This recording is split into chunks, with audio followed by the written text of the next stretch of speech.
Shalom teman-teman, shalom saudara-saudari terkasih. Perkenalkan, nama saya Albert Petrus Marlina, saya dari Paroki Stella Maris Pluit.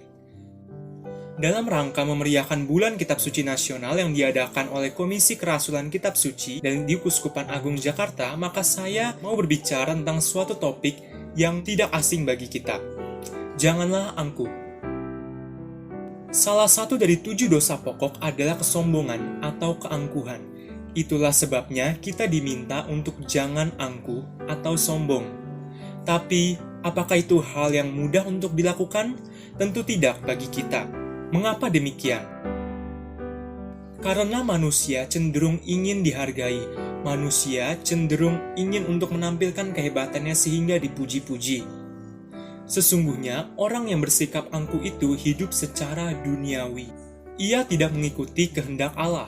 Mari kita baca dari 1 Yohanes bab 2 ayat 16. Dikatakan, sebab semua yang ada di dalam dunia, yaitu keinginan daging dan keinginan mata, serta keangkuhan hidup, bukanlah berasal dari Bapa, melainkan dari dunia. Keangkuhan itu membawa kehancuran. Seperti yang bisa kita lihat dalam Yesaya bab 2 ayat 11 dan 17.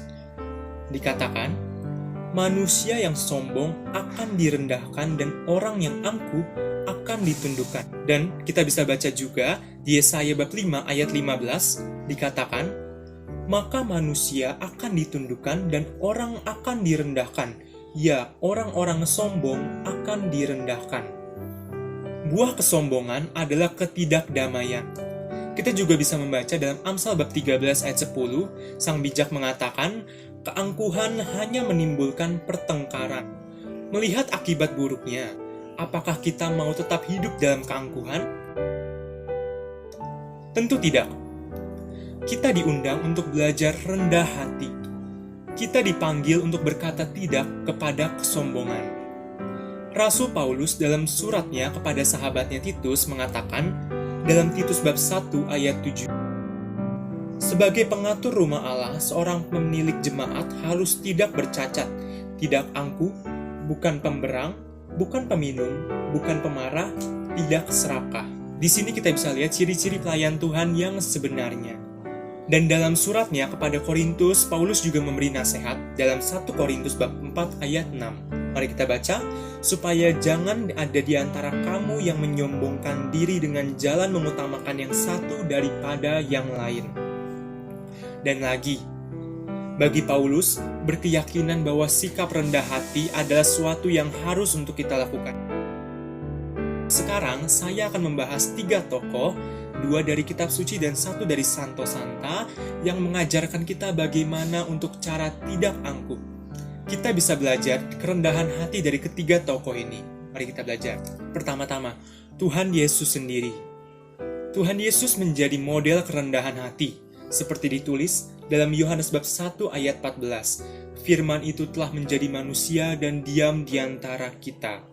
Tuhan Yesus berkenan mengosongkan dirinya dan menjadi sama dengan manusia. Dan ia lebih merendahkan diri dengan taat sampai mati di kayu salib.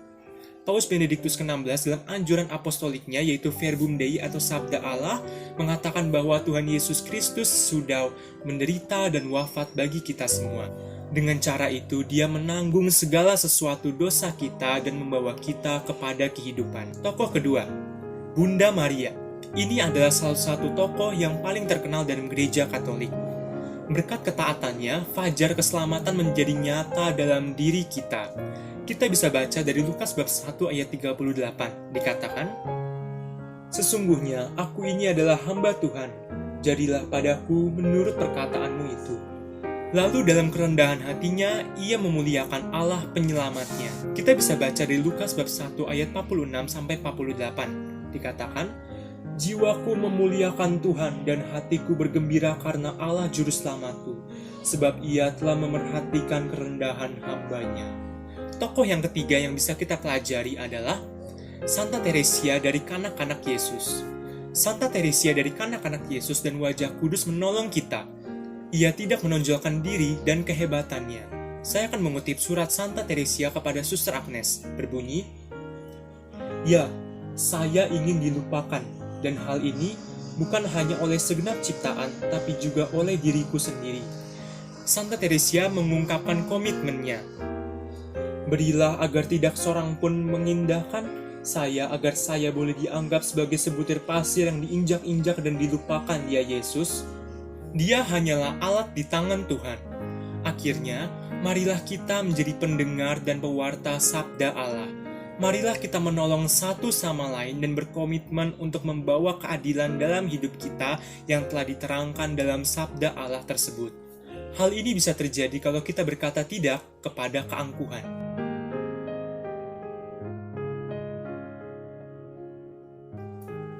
Tuhan, aku tidak tinggi hati dan tidak memandang dengan sombong. Aku tidak mengejar hal-hal yang terlalu besar atau hal-hal yang terlalu ajaib bagiku. Sesungguhnya, aku telah menenangkan dan mendiamkan jiwaku, seperti anak yang disapi berbaring dekat ibunya. Ya, seperti anak yang disapi jiwaku dalam diriku. Berharaplah kepada Tuhan, hai Israel, dari sekarang sampai selama-lamanya. Terima kasih sudah mendengarkan.